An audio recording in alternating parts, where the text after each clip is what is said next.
Hi, my name is Stephanie Castle, and I am the New York Women for the Land Program Manager at American Farmland Trust.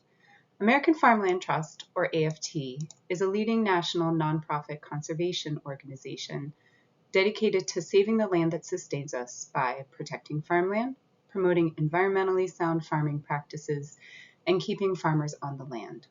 Since 1980, AFT has helped permanently protect more than 6.5 million acres of agriculture from development and supported the adoption of conservation practices on millions more.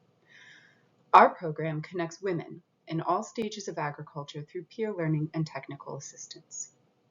In this webinar series, which is part 2 of launching peer networks, we will be supporting folks in agriculture with launching their own peer networks among agricultural producers in order to drive climate-smart practices on U.S. farms and ranches. In this video, part 2, we will cover the steps of how to launch a peer network, including examples of peer networks, how they engage with their communities, measure their impact, and continue their success over time. We hope that by the end of this webinar, you will have a better understanding of the components that lead to a network of peers with real impact on conservation practice adoption. First, what can peer networks look like? There's a lot of variation in how these networks are structured, given the goals of each group. But successful networks tend to have a few things in common, and we will cover that in this next section. Let's start by defining what we mean by peers. A peer is someone who is equal to another in status, achievement, or value. It's more than sharing the same occupation. Peers can take many forms and are not at all restricted by age, gender, or other demographics. The most important trait of a peer is that they share similar approaches, goals, or objectives, and they respect one another's knowledge, experience, and skills. This allows them to share information, trust that information, and grow individually towards their own goals. Let's dig into the spectrum of networks a little bit more. At the top of the graphic, we show two types of informal information sharing networks. These networks can consist of as few as 2 peers who share common goals and trust one another's knowledge in order to help them gain skills or overcome a challenge. These networks can have little to no real structure and often progress at the speed of trust. Sometimes, new members who are looking to gain knowledge join this group to learn from elder peers in a supportive setting. Next, we have an affinity group. This is a common community of peers who share a history, demographic, geography, farm type, or challenge. Their commonality brings them together as a group, and the collective affinity helps information sharing and trust.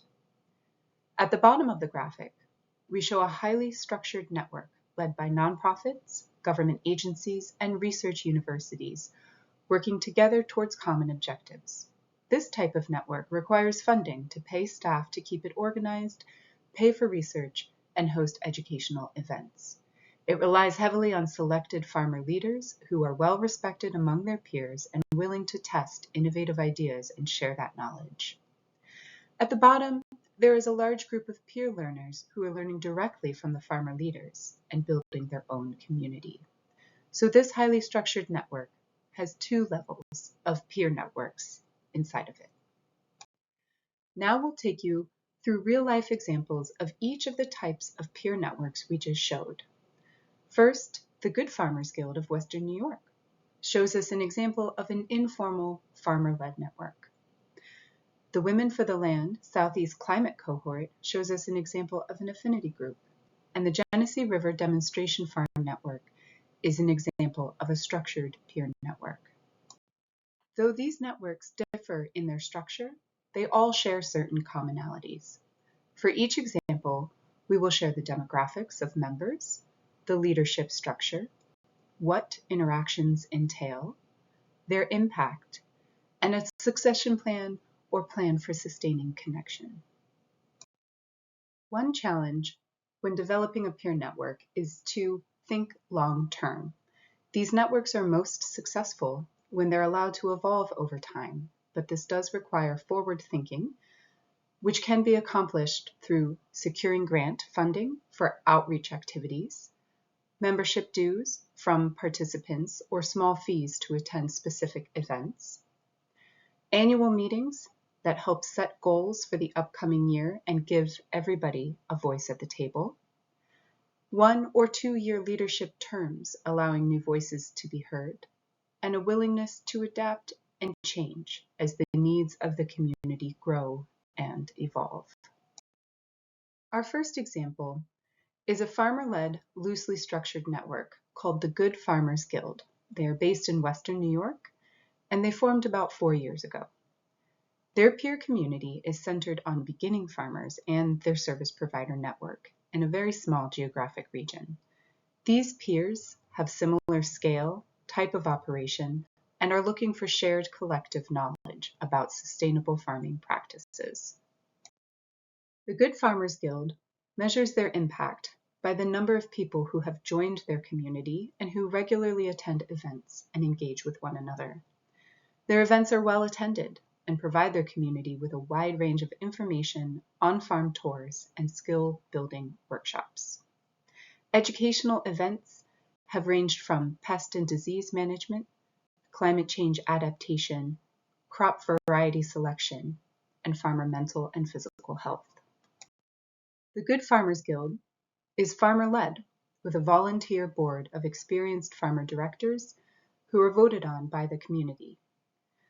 To streamline and disperse tasks, they have several committees with small focus areas, events, finance, etc. This alleviates the burden of organizing the group, events, and finances from one individual and provides leadership authority to those who volunteer for that work, allowing new members the opportunity to grow within the network.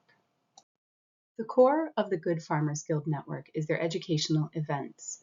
They host 6 to 8 events each year, a mix of social and educational. These events are typically held at farms within the community and are no cost to attend. They save on funds by promoting community building activities such as bring your own potlucks and community seed swaps. Most of their events are held in the evening or on weekends to accommodate working schedules. Their outreach to advertise these events is driven primarily through their social media, along with partner announcements and word of mouth. A member of the leadership team is responsible for promoting these events, while organizing and facilitating the events is shared by both the leadership team and the host farm. Typically, around 20 people or fewer join for each event, which fosters community and allows for open dialogue. Last, let's talk about succession planning.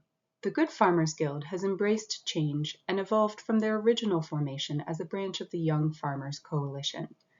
This change was a result of listening to and improving their services to their community. The leadership team is elected every 2 years, allowing new people to be considered for leadership roles. The group has also been able to secure funding that offsets costs associated with their education and outreach efforts.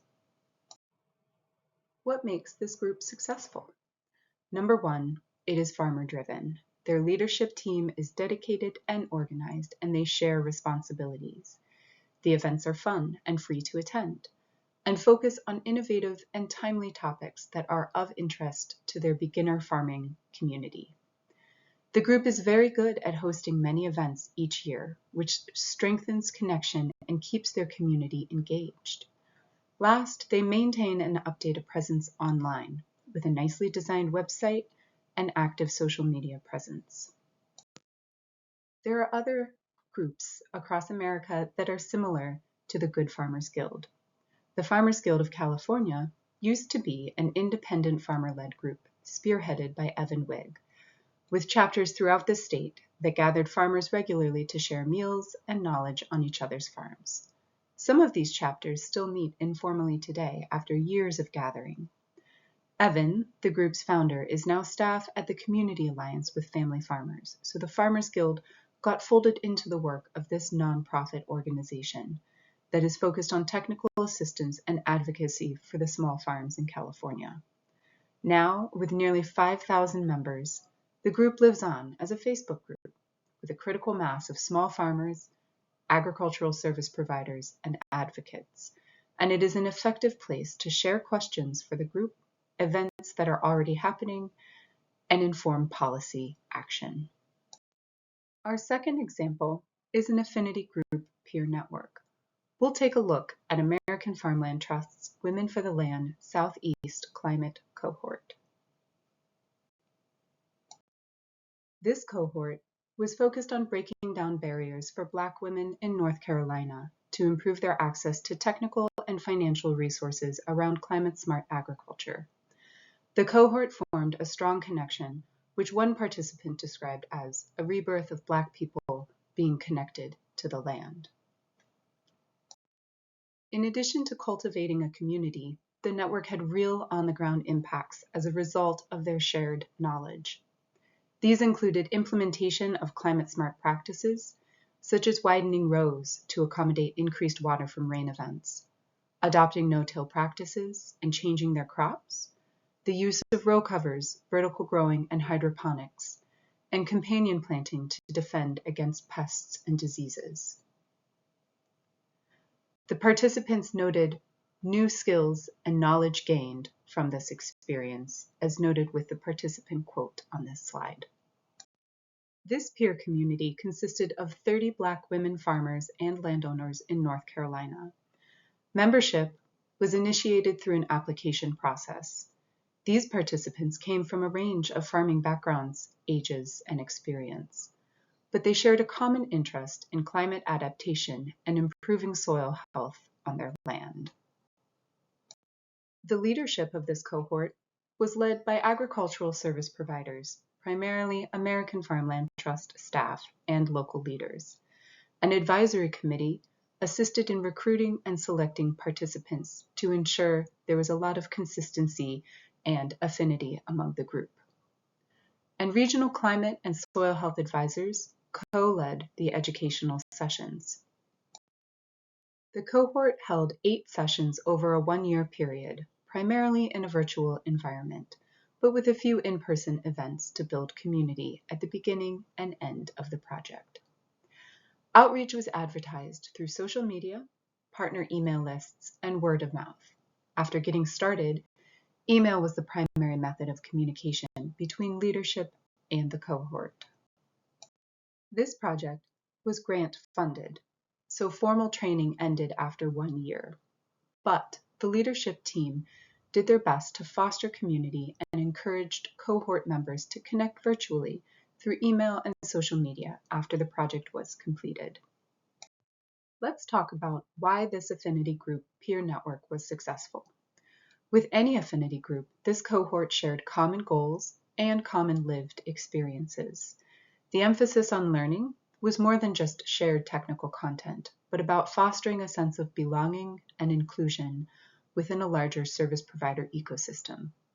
Importantly, participants were compensated for their travel, and hosts for the in-person events were provided with small stipends. This promoted a sense of worthiness and improved participation in this type of grant-funded network. From the start, there were clear expectations and defined outcomes that everyone was working towards.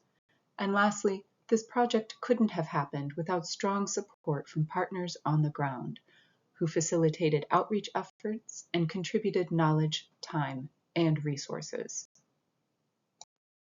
Here are 3 other examples of affinity peer networks. The affinity group network is likely the most common type of peer network out there. First, the Queer Farmer Network is nationwide, hosting annual in-person convergences that emphasize community building and skill sharing. Check out their website for more information. Women Caring for the Land is a long-standing women-centered agricultural network in Iowa.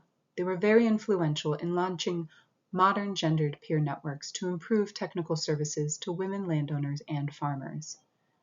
And last on this slide, there is the Wisconsin Women in Conservation, led by a network of service providers and providing events, training, and peer mentors. This group is very active across Wisconsin.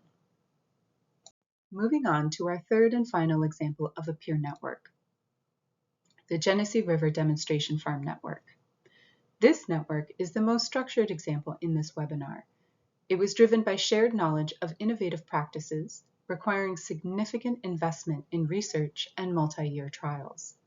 Led by partner organizations and grant-funded, this network relied on farmer leaders to educate a broad base of knowledge seekers, establishing 2 levels of peer networks.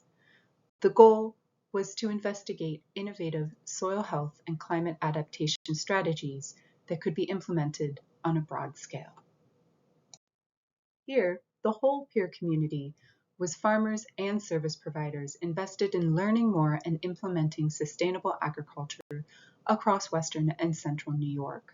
But as said earlier, there were really 2 levels of peers, the early adopter leaders and the conservation curious.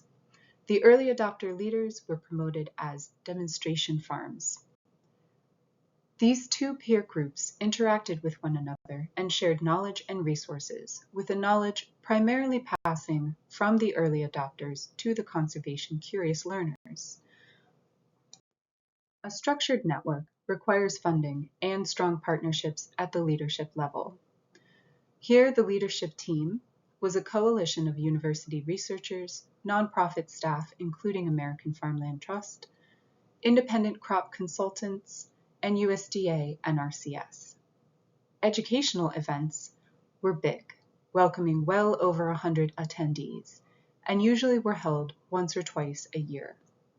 The events were structured like a field day, usually held at one of the farmer leaders' demonstration farms, and included invited expert speakers, often from outside the geographic area, and hands-on activities such as cover crop test plots, equipment trials, soil pits, and other demonstrations. These events were free to attend as the cost to organize them was covered by grant funding. Outreach was led by the leadership team, and education was also overseen by the leadership team. Outreach was extensive, inviting and organizing participants primarily through email, social media, and partner networks. However, there was no dedicated space for participants to gather, ask questions, or share information outside of the formal annual field day events. Results from trials were also published. How does a big network like this one measure their impact? The main reported impact was the reach and potential reach of farmers adopting new conservation practices. In this case, estimated at over 150,000 acres. A secondary impact was the number of people connecting into the network to share skills and knowledge and to learn. This was almost 500 people. Last, results from the innovative research trials were published in reports and case studies and shared online. Now, succession planning. How does a project like this continue after grant funding has ended? Originally, this network was built with a 3-year project aimed at building strong, lasting relationships between partners and the farmer leaders involved with the original research trials. Publishing those results allowed new funding to investigate related topic areas, relying on a few key farmer leaders. Not everyone was involved with continuing the research trials, but the same general structure has followed, hosting a large outreach event and showcasing the innovations of select farmer leaders based on their own trials and skills. This model works really well when the goal is to trial research methods and innovative practices. The Genesee River Demonstration Farm Network was a big undertaking. What made it successful? First, a clear and shared vision of long-term goals. The partner organizations and farmer leaders all had to be on the same page for this. Strong and organized leadership to organize the research trials, complex events, and widespread outreach was necessary. And of course, secured funding to pay farmer leaders, host big outreach events, and conduct replicable research trials that could illustrate results. All of this was driven by a motivation for innovation. There are a few other big structured networks similar to the Genesee River Demonstration Farm Network. The climate land leaders are working with compassion and commitment to address the climate crisis on their lands. As farmland and woodland owners, they're implementing ambitious conservation projects, sharing with and learning from one another, and serving as leaders on climate policy and equity initiatives. The climate land leaders share 3 goals: reduce greenhouse gas emissions in their agricultural operations, sequester carbon in soils and biomass, ensure that our lands and farms are resilient in the face of a rapidly changing climate. American Farmland Trust also has the Soil Health Management Planning Cohorts, which are specialty crops in New England, and partnerships that build tools and resources to last beyond the project period for the greater farm community. They complement existing on-the-ground programs at the state and local level and provide new opportunities for networking and new innovative programs. Let's review some key takeaways about building your own peer network. First, know that networks can be adaptable based on the needs of your community. They can take many forms and be highly structured or informal. A key component, whatever form the network takes, is that there is a dedicated leader with a clear vision and shared goals, and that the vision and the goals are communicated to participants. Incorporating social and educational events provide opportunity for knowledge sharing, skill development, and community building.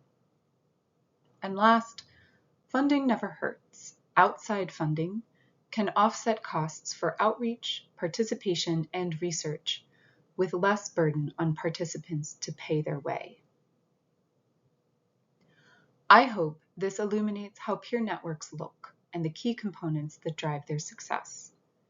Thank you for your time and attention, and best of luck launching your own network.